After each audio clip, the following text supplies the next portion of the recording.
বন্ধন news, খবরের বন্ধন। শুরু করছি আজকের খবর। একই হয়তো বলে মেরা ভারত মহান। অঙ্গনওয়াড়ি স্কুলে জঙ্গল, আবর্জনা স্তূপ, নেই ইলেকট্রিক, সাপের আনাগোনা, এরই মধ্যে চলছে শিশুদের পড়াশোনা, রান্না। এমনই দৃশ্য দেখা গেল ব্যান্ডেলের পঞ্চায়েতের অন্তর্গত মোল্লাপোতার অঙ্গনওয়াড়ি স্কুলে। 40 জন শিশুর পঠন পাঠন চলে। জঙ্গল ঘেরা স্কুলের ভেতরে চলে আসে সাপ। ইলেকট্রিকের কোনো ব্যবস্থা নেই। গরমে ঘামছে বাচ্চারা। স্কুলের উদ্যানেই জমছে এলাকার আবর্জনা। বাচ্চাদের স্কুলে ডাকতেই ভয় পায় প্রধান শিক্ষিকা। বারবার পঞ্চায়েত সদস্য থেকে শুরু করে প্রধানকে জানানো সত্ত্বেও কোনো ব্যবস্থা নেওয়া হয়নি।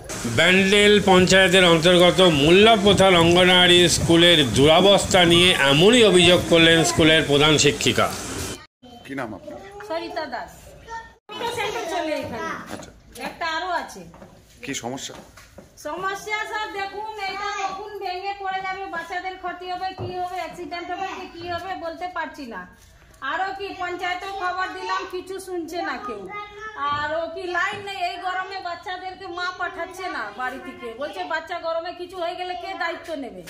এই জন্য আমরা বলি না কি, হ্যাঁ জোর করি না কি বাচ্চাদেরকে পাঠান, পড়াবো, কি পড়াবো গরমে, কি পড়াবো আমি।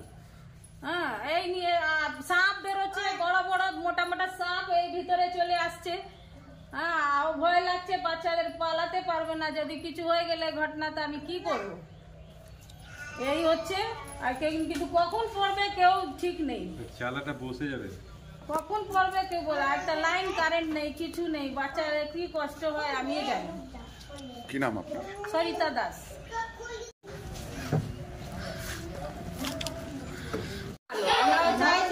এরকম করে করে কেউ সাহায্য যদি করে দেয় আমাদের খুব খুশি আছে, আনন্দ লাগছে আমাদেরকে, বাচ্চাদের খুশি হচ্ছে, ওদের খুশি হলে আমিও খুশি হচ্ছি, খুব ভালো লাগছে।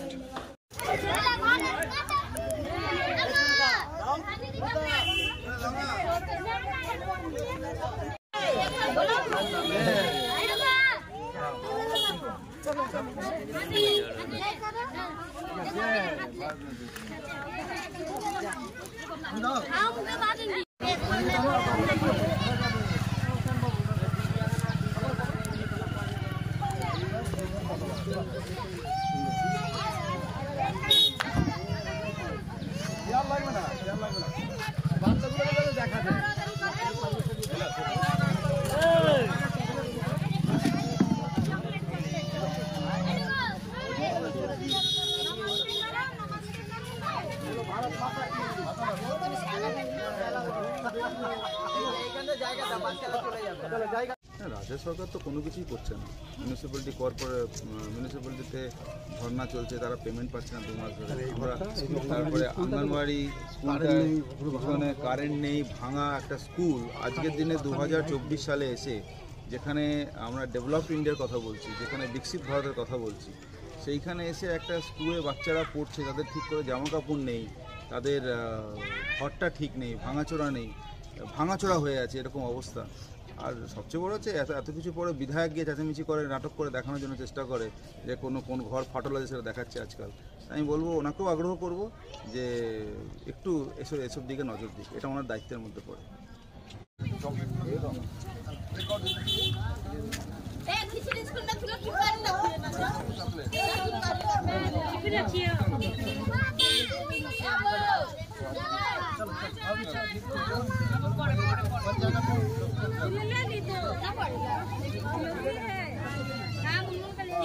और कोई है?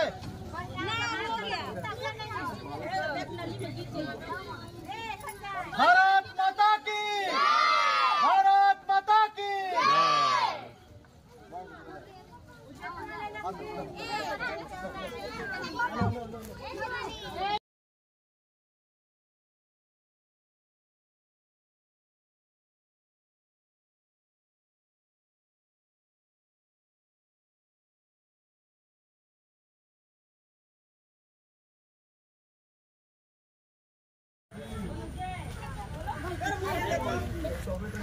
ये मेरा फेवरेट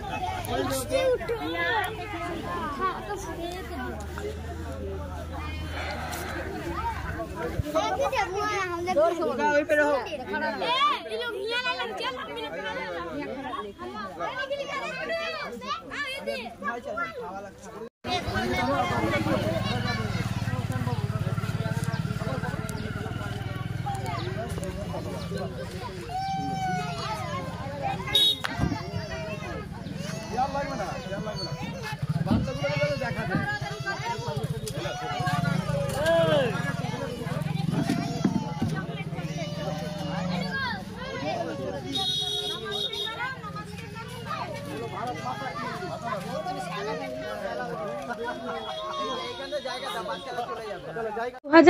সালের অলিম্পিককে পাখির চোখ করে প্রস্তুতি নিচ্ছে ধরমপুরের রাইফেল ক্লাবের শুটাররা। আন্তর্জাতিক মানের রাইফেল প্রশিক্ষণ কেন্দ্র ধরমপুরের রাইফেল ক্লাব 10 মিটার থেকে 25 মিটার সব ধরনের রাইফেল শুটিংয়ের প্রশিক্ষণ দেওয়া হয় এখানে। অতীতের স্বনামধন্য রাইফেল শুটার শ্যামল দাস এই ক্লাবের কোচ ও কর্ণধার। দেশের তরুণ প্রজন্মকে ভবিষ্যতে শুটার তৈরি করার কারিগর ধরমপুর রাইফেল ক্লাব।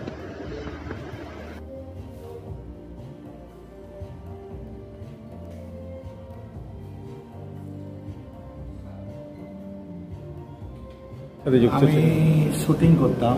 শুটিংয়ে 90-তে সিভিলিয়ানে ইন্ডিয়া রেকর্ড করে চাকরি পেয়েছিলাম ইস্টার্ন রেল। সেই থেকেই আমার ইচ্ছা ছিল একটা শুটিং রেঞ্জ করব এবং ভালো শুটার তৈরি করব।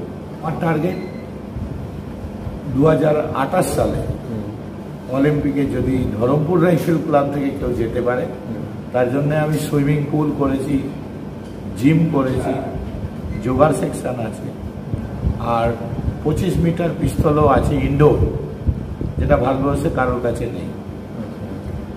এত কিছু করেছি নিজের চেষ্টায়। আমাদের 30 জন শুটার শুট করে এখানে। আমার টার্গেট আরও উন্নত করার, ইলেকট্রনিক্স টার্গেট, যেটা 25 মিটারে ইচ্ছা আছে লাগানো, 50 মিটারে ইলেকট্রনিক্স টার্গেট লাগানো। এখানে 7টা লেন আছে ইলেকট্রনিক্স, একদম ইন্টারন্যাশনাল। আরও ইচ্ছা আছে 6টা লাগানো। যদি সংস্থান হয় তাহলে করব।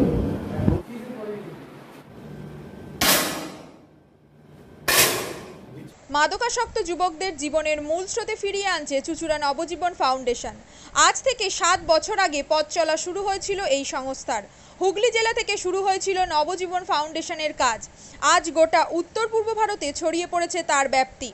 জেলা ও রাজ্যের হাজার হাজার মাদকাসক্ত যুবকদের মানসিক ও শারীরিক চিকিৎসার মধ্যে দিয়ে সুস্থ জীবনের পথে ফিরিয়ে আনছে নবজীবন ফাউন্ডেশন। কি করে এই সংস্থাকে তিল তিল করে গড়ে তুলছেন বন্ধন নিউজ এর ক্যামেরার সামনে, সে কথা বললেন সংস্থার কর্ণধার চন্দন দাস। দেখি ওটার মধ্যে কি আছে, বা পাড়ার বড় দাদারা করছে, আমিও একটুখানি করি, ফিলিংসটা কি সেটা দেখতে যাই। এবং একটা সার্টেন টাইমের পর কি হয়, সেটা ফ্রিকোয়েন্সিটা তখন অনেক বেশি থাকে, গ্যাপ থাকে যখন শুরু করে। পরবর্তীকালে যখন নির্ভরশীল হয়ে পড়ে সেই একটা সাবস্টেন্সের উপর, তখন সেটা থেকে বেরোনোর জন্য সে নানা রকম চেষ্টা করে, কিন্তু তার ওয়ে আউটটা জানা নেই যে কোন রাস্তা দিয়ে গেলে নেশা থেকেও বিরত থেকে সুস্থ স্বাভাবিক জীবনযাপন করা যায়। তো আমি ভাবলাম যে শুধুমাত্র আমি সুস্থ স্বাভাবিক জীবনযাপন করলাম, আমার জীবনের সার্বিক উন্নতি হলো, বা আমার যে সব এম বা আমি জীবনে যে জিনিসগুলো করতে পারিনি সেগুলো আমি ফুলফিল করলাম, তাহলে তো শুধু আমার কথাই ভাবা হলো। তাহলে আমি এরকম কিছু কাজ করি যাতে আমার মতো আরও 5 জন আমার দ্বারা উপকৃত হয়।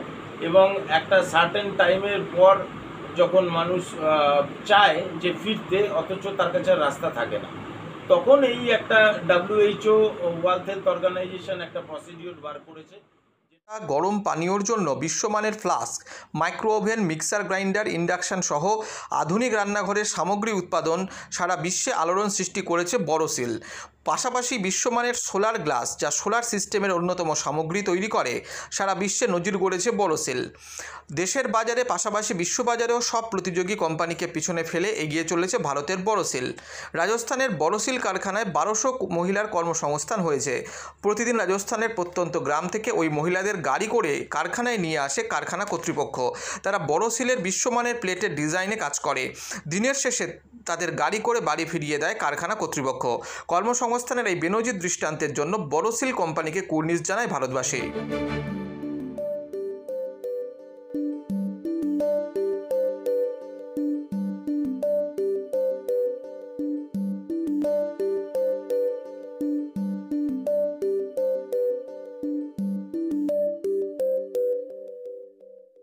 At Borosil, our products touch our customers' lives in many ways. Our philosophy is simple: understand the evolving needs of our customers and deliver solutions to meet them.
We look beyond business. We promote green energy as well as provide healthcare and education for the underprivileged. In fact, this has been our heritage at Borosil.